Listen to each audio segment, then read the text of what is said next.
Have you borrowed books from others? Not usually. I think there was one time that I was in college that a girl that I knew exchanged books with me.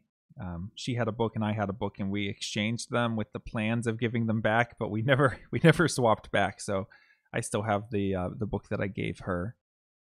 Have you ever borrowed money from others?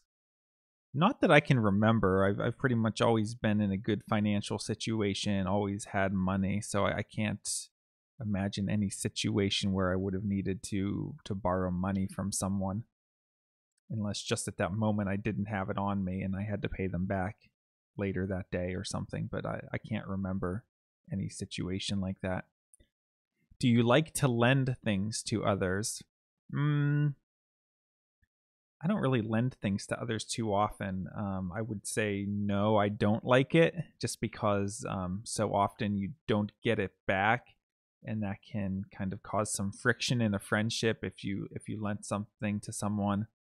Like when I was in high school, there was a kid who would always ask me, "Oh, can I borrow some money? I want to get a snack." And he did this over and over, and I don't think that he ever paid me back. And it only came down to maybe $20 or $30 total. He would borrow like $1.50 from me each time, and so it was $20. It's not a big deal overall, but it kind of makes it an awkward situation when someone owes you money. So no, I don't like to lend things to others because most of the time they don't give them back.